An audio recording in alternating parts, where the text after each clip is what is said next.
Thank you so much, Toria. And I'm grateful that you've accommodated me. I know it's really timely, and this was the fastest way that we could get together. So thank you.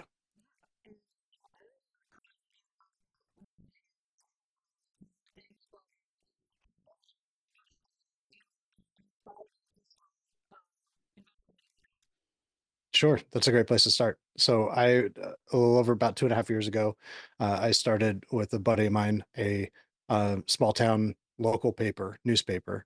I had no formal background in journalism, but I've been reading and writing all my life, and so we started a small town local paper to compete with the only existing paper, which was kind of owned by big city Democrats and wasn't really reporting on the things that were happening in our community. So we started doing that. And in December of 2023, I started looking at what was happening in the Michigan Republican Party. And I live in Michigan. And at that time, Christina Caramo was the state party chair. And there were two very distinct factions, one that was trying to remove her, and then the rest that was kind of rallying around her. And they were both saying things that were conflicting with each other. So they couldn't both be telling the truth. And in history, that kind of situation has always appealed to me to try to, investigate to find out, how where was really the right place to stand. And so I started looking at this from both sides, what's happened. I had a series of whistleblowers come to me to describe an individual who named Mike Labadie, who was a shadow operative with self-professed ties to the intelligence community, who had what was described to me as complete mind control over Christina Caramo and was really running the Michigan Republican Party. And again, this is in the end of 23 and right at the beginning of the 2024 election cycle. And the state Republican Party was in complete shambles. They had Christina Caramo was bragging about on C. Bannon's War Room about how they had driven away all 78 of their major donors. And we don't need donors. We don't need money. We have people. and but that's not the way that elections work. And all of that was by design. And from what was told to me and what I've seen since and has been confirmed by lots of other reporting since then, is that Mike Labadie was truly making every decision for the Republican Party, and he was deliberately driving it into the ground. As I started reporting on this, I launched Bigger Truth Media around that. My very first story on it got seen 150,000 times. I was told it was sent directly to President Trump. My he sent he directed Michael Watley, who was then the general counsel for the RNC, to get involved to help facilitate her removal. And about a month later, she was removed by the court. She was prohibited from calling herself the state party chair. And she had said that the only way she was going to let go of the party was if she was dragged out in handcuffs, which to me was just further confirmation that she really was in it to try to destroy the Republican Party, the state party, because anybody that cared about the party, if they were asked to leave, they would just willingly go and put the interests of the party ahead of herself. But she obviously was unwilling to do that. So as I was reporting on that, I started hearing from people all over the country and other state Republican parties saying the exact same thing, same language. And I was looking at the language and the tactics, especially that were being used to get to develop this really. It was a shocking level of mind control over the followers, not just Christina Caramo, but also over this whole structure of lieutenants and followers. And it was a cult-like thing that was created within the Michigan Republican Party. Same thing was happening all over the country. And to understand what the Republican Party is, because a lot of people don't understand, it's not just the elected officials. The Republican Party is really the volunteer, and it's the knowledge base on how to run the campaigns and help get out the vote. It's the volunteer base that supports the campaigns, and the purpose of it is to help get Republicans elected. It's not a power position. The delegate, precinct delegate or precinct committeeman position isn't a position of power. It's a position of volunteerism to help support the Republican Party and elect Republicans. And so in that there was, this all went back as I was trying to find out why was this happening in the same way, using the same language and the same tactics. They were using Saul Alinsky tactics to a T. A lot of people called them Antifa first, and they called themselves America first, but a lot of people within the party were calling them Antifa first because of their Antifa-like tactics. And and as I was looking, where did this come from? It really pointed to Steve Bannon and and how he and Mike Flynn and Jack Posobiec and many others had worked really systematically starting in the beginning of 2021 through what was called a precinct strategy, which was a nationwide and very aggressive marketing campaign to recruit people who were angry about what was happening in this country and what they perceived as a stolen election, and also the COVID tyranny that came before that, to recruit them into the party with no real knowledge base about what the party was about or what the purpose was, and saying that the way that they could save the country is to kick out all the rhinos. And so they had to get in the party, they had to take over the party, and then kick out all the rhinos. And they used that. There were organizations on the state level in states all across the country that were receiving the leads that were generated by Steve Bannon's War Room and other shows, and by Flynn and and all of their speaking events that he does continuously. They were all recruiting precinct delegates and precinct committeemen, and then they were bringing them into these organizations, and these organizations would educate them and gatekeep them and direct them. And the sales pitch was basically, all you have to do is go to a few meetings a year or a month or whatever, and we'll tell you how to vote, we'll take over the party, and then we'll make it an America First party, and then we'll save the country. But what was happening, and the result of it was creating a collectivist voting bloc, that was, and all of its actions were really antithetical to Republican victory. And we're seeing it, ultimately where that went to was and as I was reporting on this, and the timing was providential, because I started reporting on this in January of 24. I started reporting on what was happening in other states in February, March of 24. And as I was looking at, well, where does this come from? It really started pointing to Mike Flynn. The America Project is a 501c4 that was started by Mike Flynn and Patrick Byrne and in 2021. And a lot of the operatives in a lot of these states were receiving money from, or had organizations that were receiving money from the America Project. And the America Project was very much actively involved in helping to support and build up these networks and state parties. And again, at this point, all I was looking at was the state parties. And so state and county and district parties.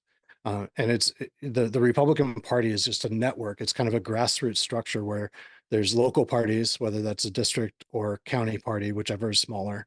And then those go into county and district parties, and then into the state party, and then the RNC kind of is the umbrella over the whole thing. And so there's a process for electing delegates to the national convention. And I started to see around that time that it was really strangely important to the lieutenants in these organizations who had been trained in Saul Alinsky tactics.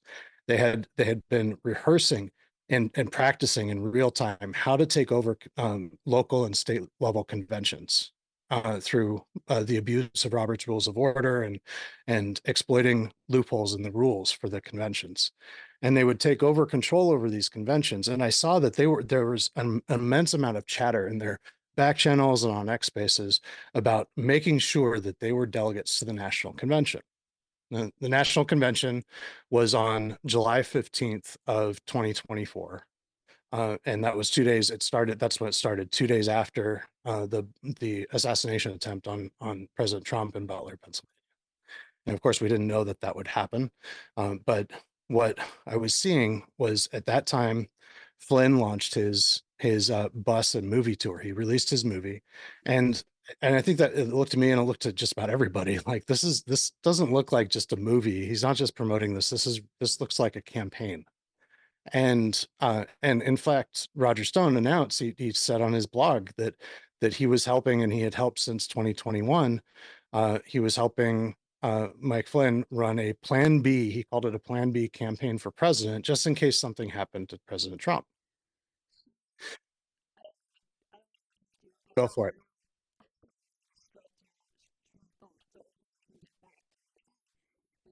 Absolutely.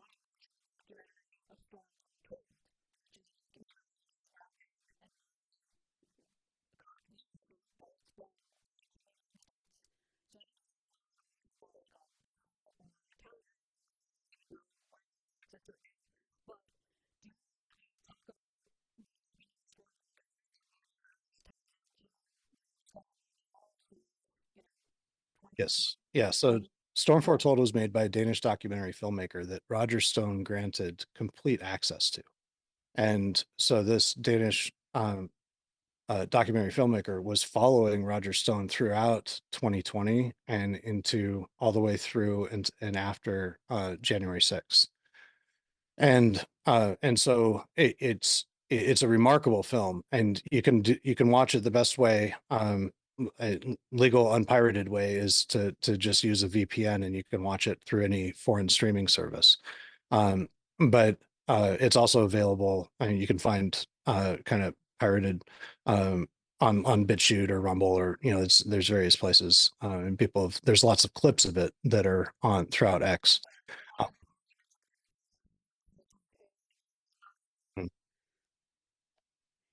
It's not really possible that it could be AI because of the timing and when it was released. I mean that the AI capabilities were just not I mean they were just at their very nascent form at that point. And it would be incredibly obvious if it were AI. And not only that, but Roger Stone really hasn't.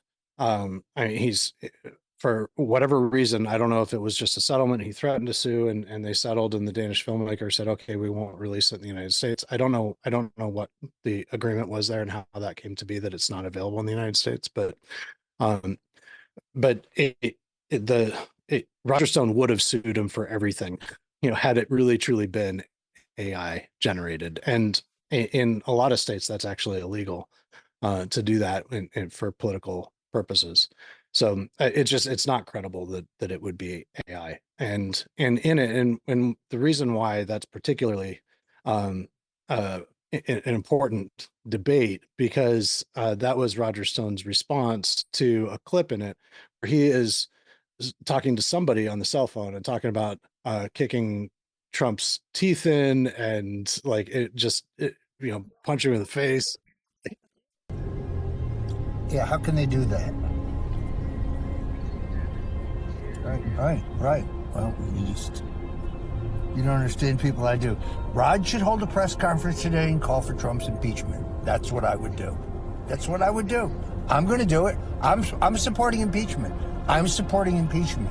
He must be removed. His son Jared must be prosecuted. I want to know how money changed hands on Bannon. I want a federal investigation. I'm filing a complaint with the FBI this afternoon. Fuck these people. Fuck these people. Right. So, right, exactly. Which is why I'm for the impeachment. I want impeachment. I'm going to work very hard for it. I'm not kidding. He betrayed Bernie, betrayed Rudy, he betrayed everybody. So he has to go. He has to go. Run again. You'll get your fucking brains beat in. Right, which is good, unfortunately, for Pat, because he's easy to find. Fuck these people.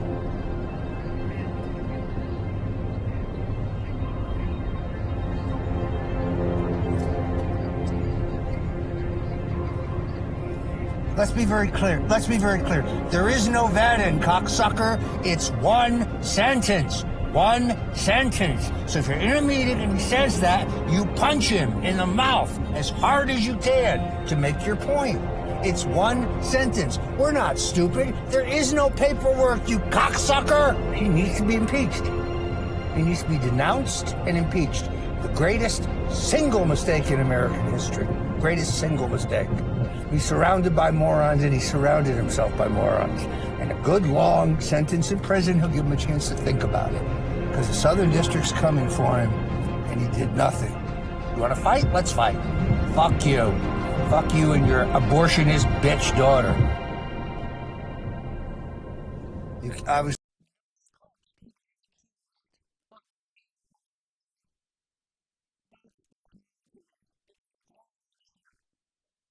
Mhm. It's only Roger Stone and his supporters that say that it's AI. Most people who, if you run it through AI and ask them if this is AI, and especially when looking at the date that it was released, it's not AI. I'm very confident about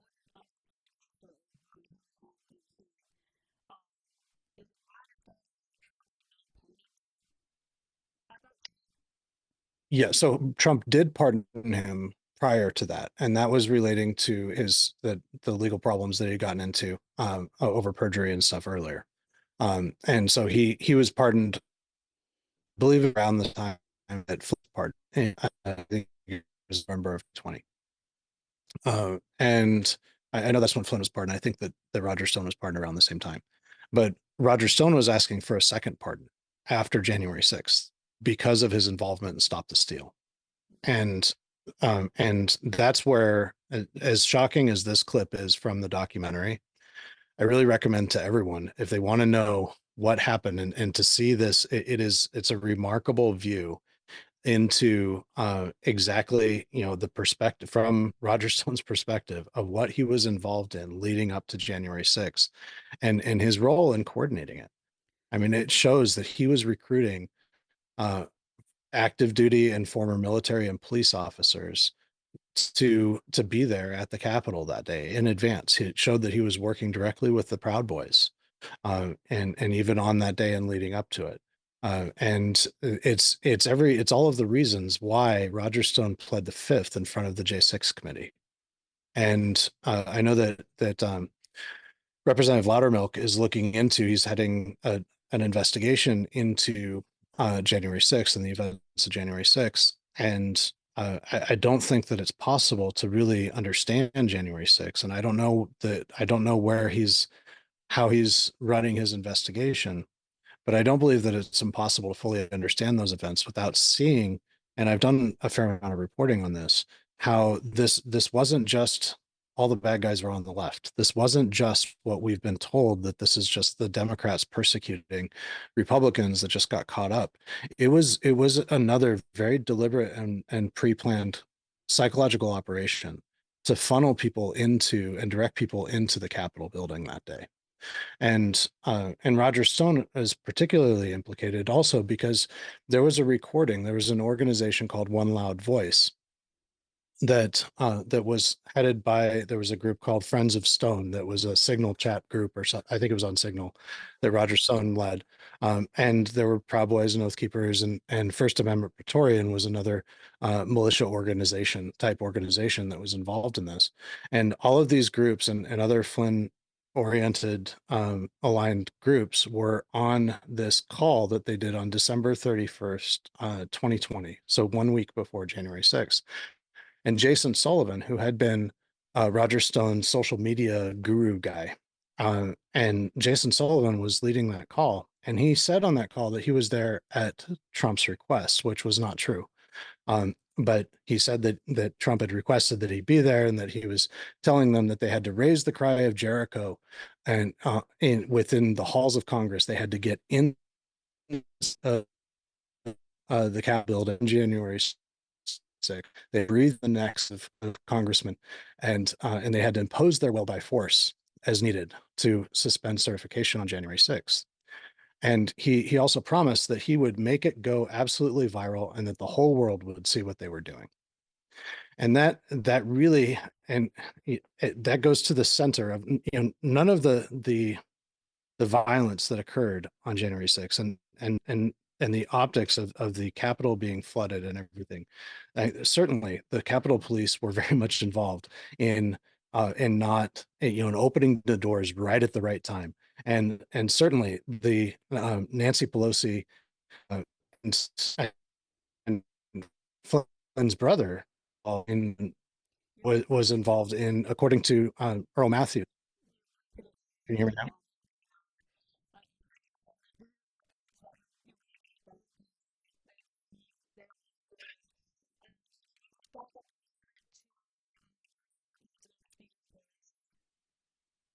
Yes. So Speaker Pelosi was involved in telling the Capitol Police and the National Guard to stand down, right, and making sure that it was understaffed. Trump wanted 10,000 National Guardsmen there that day. Had that happened, none of that stuff would have happened. I mean, there would have been enough of a police presence to prevent intrusion into the Capitol and to keep things peaceful. but they wanted to make sure that the riot happened and that there were instigators that instigated this riot. And at that time, I was there that day, and I didn't go near the restricted grounds, but I saw the people with megaphones. I saw how it was all there was. It was odd how people were being directed to go inside. They were being encouraged to go inside. We have to go inside. This is war. There was all kinds of that, and they were really trying to get as many people to go into the Capitol as possible. And I talked to many people who were forced inside. There was no other place that they could go but inside, because they were just at the wrong place at the wrong time, and they ended up getting prosecuted over that.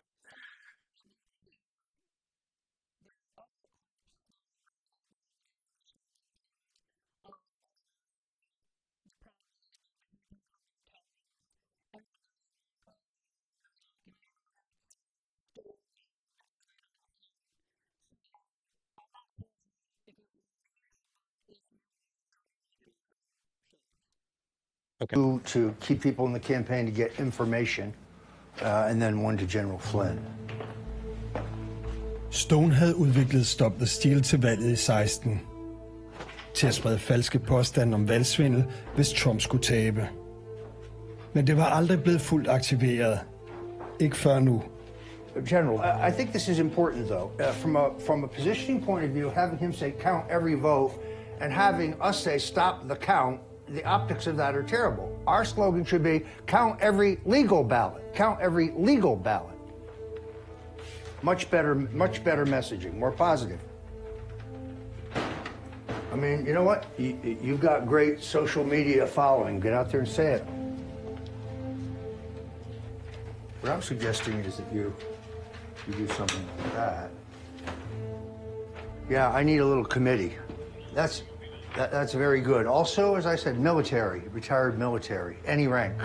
Hey, write for me the history of Stop the Steal, what we did in 2016, what happened in court, how we prevailed, what we were planning to do. Just a quick recap.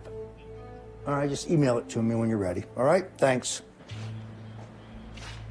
We provide information several times a day, so please monitor the FOS feed so you can act in a timely fashion. Let me stress that the FOS feed is not a chat room, and this is not the place for prolonged discussion.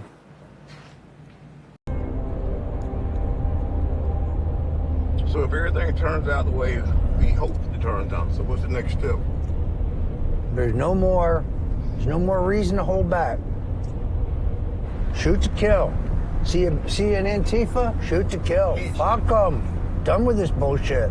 I guess I need to put my suppressor in my pocket tomorrow night. I would.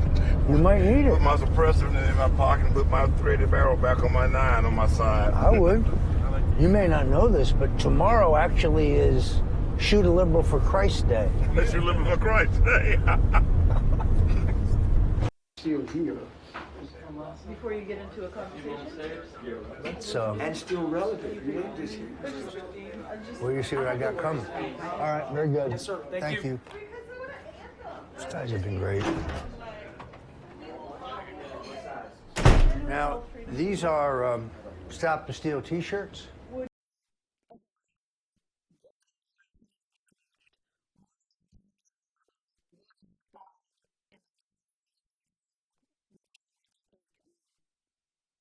Well, what it shows is that, and again, I think the whole documentary is really worth watching, but because it shows this larger picture of how Roger Stone was raising money and coordinating and really directing the entire Stop the Steal movement. Well, so I'm not saying that Roger Stone was personally and directly responsible for all of the violence that happened that day, but we do know that he and Flynn both pled the fifth to the J6 committee. We do know that there were individuals who were convicted of seditious conspiracy, and yet those individuals that, like Enrique Tarrio and others, they and they had what came up in their trial was a long, it wasn't, it was definitive proof that what happened on January 6th was not just a spontaneous event. It wasn't just that happened spontaneously. And it also, it wasn't something that was directed by President Trump, although he did tell people to come. He did tell people, we're going to peacefully and patriotically march to the Capitol. He did say those things. But the coordination that occurred that day wasn't on him. There's another another piece to this, which is really fascinating, which is that General Flynn's brother, General Charlie Flynn, he was, according to Lieutenant Colonel Earl Matthews, who Trump has since appointed to the General Counsel for the Department of War, was he testified that as a congressional witness that it was Charlie Flynn and General Pyatt that said that they didn't like the optics of the National Guard being at the Capitol on January 6th. So one other thing that I think is important is that Lieutenant Colonel Earl Matthews, who's now the General Counsel, Trump appointed him as the General Counsel for the Department of War, and he's been confirmed. He testified to Congress as a whistleblower that it was a General Charlie Flynn, Mike Flynn's brother, and General Pyatt that said that they didn't like the optics of the National Guard being deployed on January 6th. And it was they that caused, and especially Charlie Flynn, that caused the National Guard to be delayed on January 6th. Had they been there, then it would have prevented so much of that from happening. And Trump requested 10,000 National Guardsmen that day, but they did not come. And it was Nancy Pelosi that ultimately said, we're not going to do this, and Muriel Bowser. But Nancy Pelosi, when she did that, she said it was because the Department of Defense was saying that it wasn't necessary. And that was a point back to Charlie Flynn. And once President Trump was elected in 2024, within just a few days, Charlie Flynn suddenly announced his retirement, who was by that point rewarded as being a 4-star general. And so he announced his immediate retirement as soon as Trump was elected. So that's another piece. And there was a whole lot that went on on January 6th to make sure that that the chaos and the optics that the mainstream media got and even Fox News got and ran with happened that day. It was, I fully believe that it was a Reichstag fire type event that was designed to politically and even legally and potentially criminally harm Trump.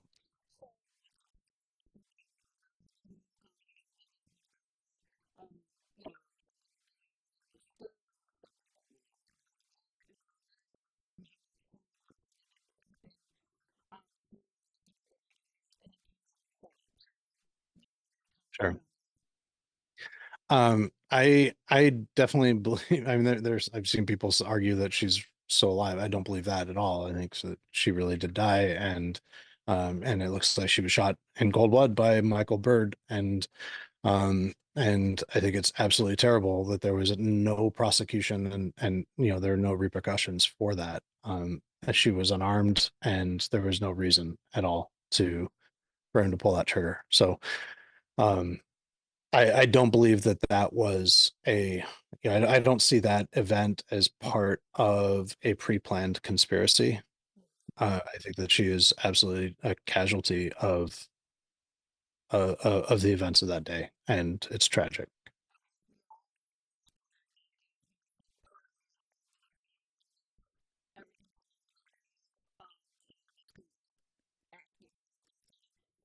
Yeah, I don't.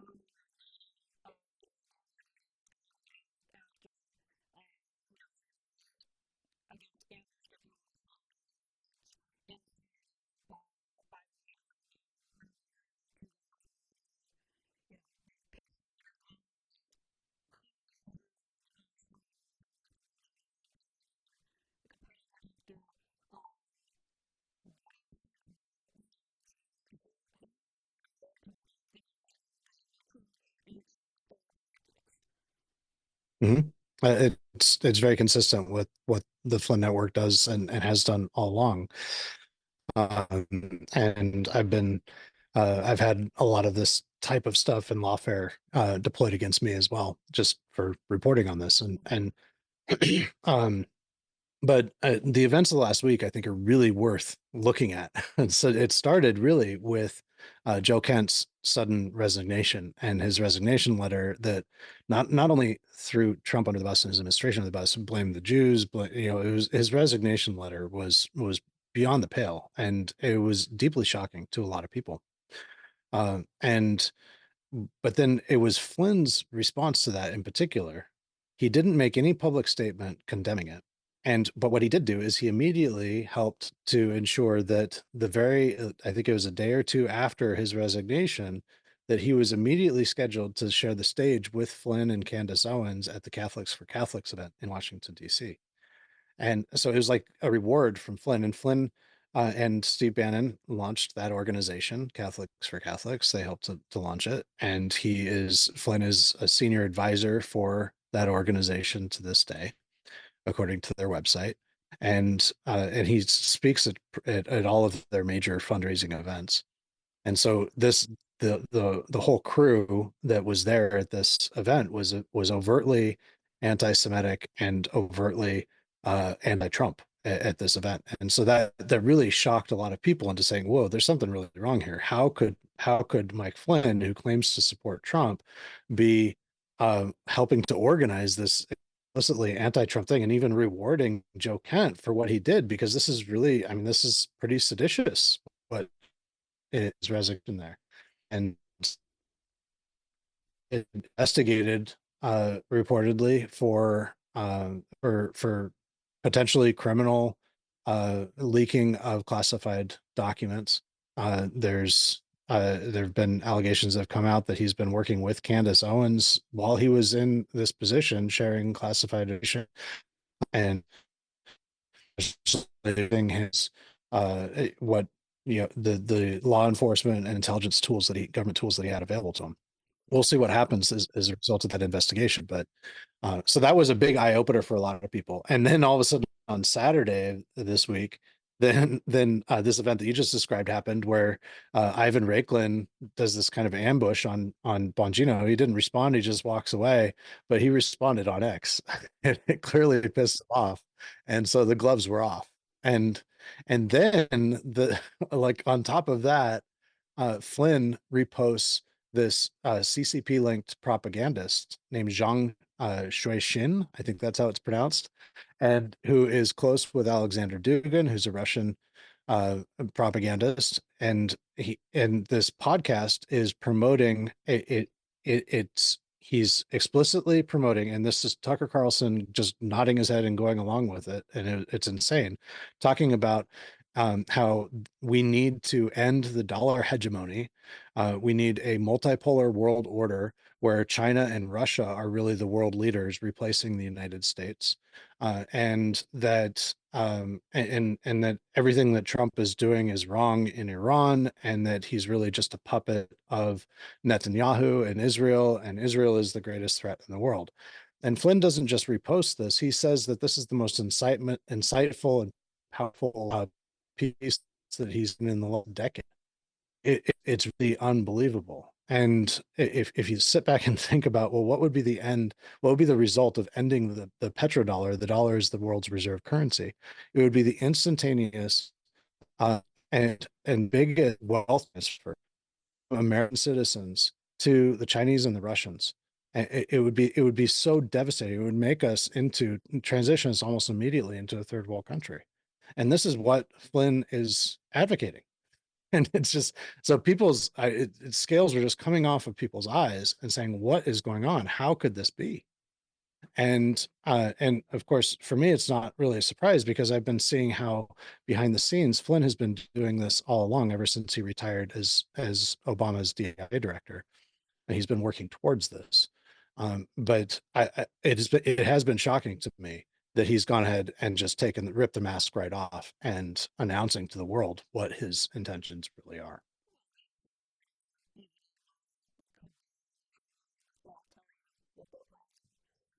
Right.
is with regarding Ivan Raiklin and Flynn.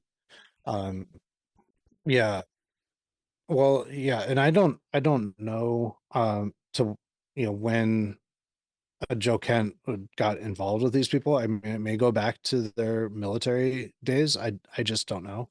Um, and I do know that in both of Kent's races where he was running for office, Flynn endorsed him, but so did Trump. And normally Flynn's, especially in this current cycle, Flynn's endorsements are all in opposition to Trump's endorsements. Uh, but but so I don't know when Joe Kent first got involved. I don't know because he has also made statements that completely contradict his current statements about Iran. Um, and I don't know if he's just somebody that just got suckered into it. I don't know if he just married the wrong woman because his wife apparently is close with Max Blumenthal, who was also close with Epstein and all of this. So there's and has been really aggressively pushing the narratives. So I don't know where Kent went with that, but I do know that Ivan Raiklin has been aligned with and working with Flynn all along.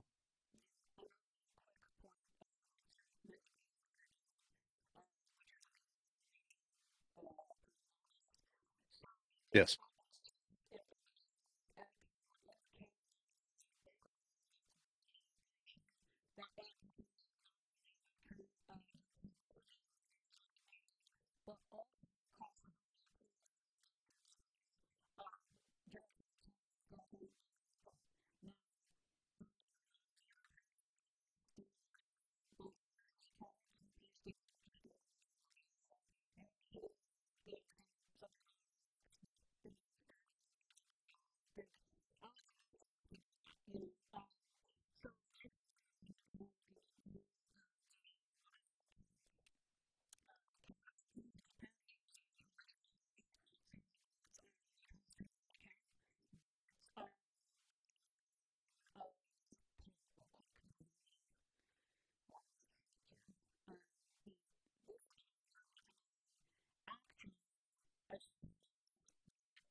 Mhm.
Sorry, that's a really great point, and that's another thing that is just so perplexing about the aspect of the Flynn influencer network.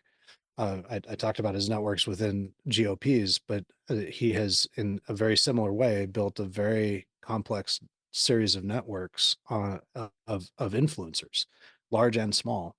And but these influencers that are linked and tied to Russia in particular are really interesting in how quickly they've grown. And there are so many of them. One really prime example is Jackson Hinkle, who has millions of followers. He's a co-founder of the American Communist Party, and he moved to Moscow as soon as Trump was elected.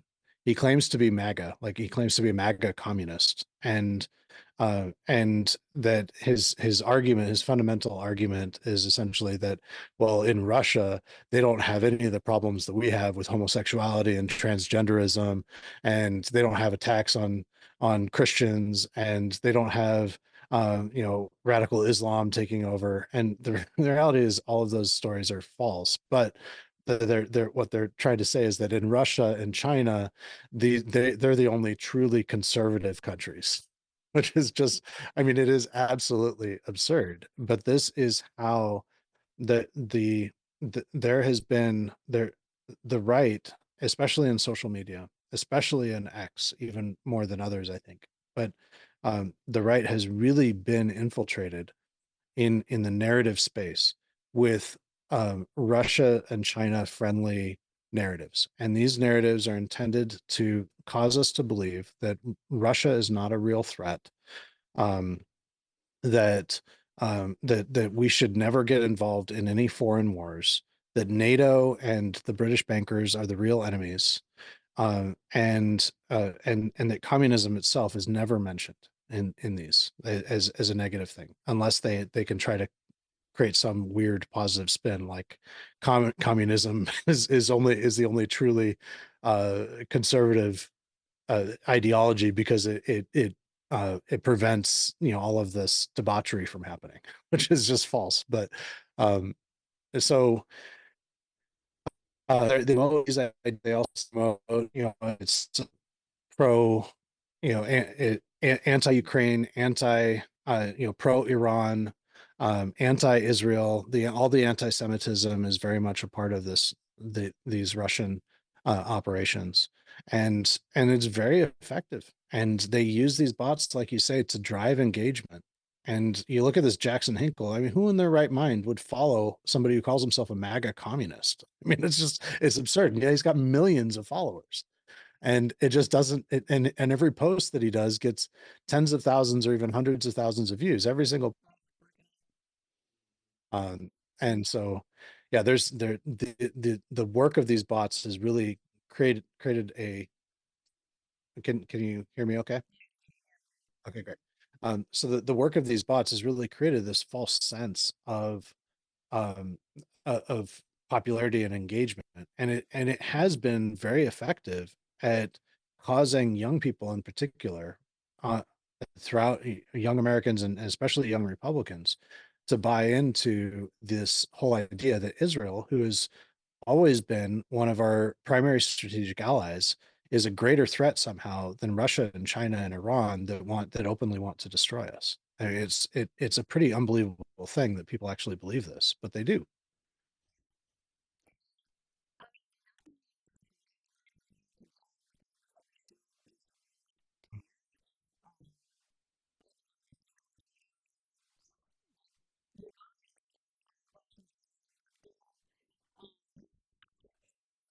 Right.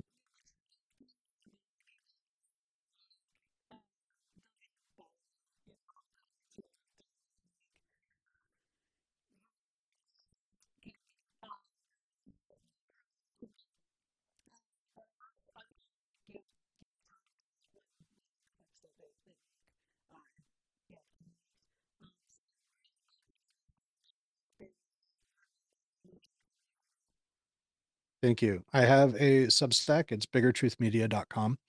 And I have been there. You know, I've been documenting, especially with the Flynn Network, but all of these various operations, and that have the insurgency really within the Republican Party and within MAGA. And the reason why they want to add, the reason why the Russians and Chinese are specifically targeting and trying to focus and divide MAGA. I mean, there's a lot of people saying, well, why are we so divided? It's all by design. They want us divided.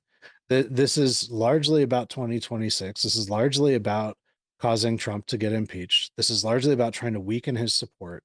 And they know that if they can destroy the Republican Party, then the Democrat Party takes over, which is already captured by the radical left. And it would mean the end of this country. We began to get a taste of that under Biden. And it's so easy for us to forget what he did with the massive immigration and just absolutely disastrous economic policies. But what they want is exactly what this Tucker Carlson podcast that Flynn was promoting said, which is they want a weak United States. They want to cause a massive transfer of wealth from American citizens to China and Russia. They want China and Russia to create this multipolar new world order. This is what they're telling us that they want. And this is something it's worth fighting for. And there's a lot of people that say that we're already in World War III. And I agree to that with extent that the battlefield is our hearts and minds. And there are so many lies that are being fed to us. And it's on each one of us to examine things logically and rationally. And what they try to do is they try to cause us to abandon logic and reason, to close our eyes to the evidence and to think for ourselves. And we need to humbly challenge our assumptions about everything, and especially right now. And if you have been as to your audience, if you have been misled by this, people, yeah, I used to watch Steve Bannon every single day. I think that all of us on the right at some point were misled by these people. And so we need to humbly just I think it's best to stop listening to just about everyone, and to really look at the evidence for ourselves. Just really examine the evidence and look at it very closely and ask questions and be a skeptic. And skepticism is our greatest tool and our greatest weapon in this war for our hearts and minds.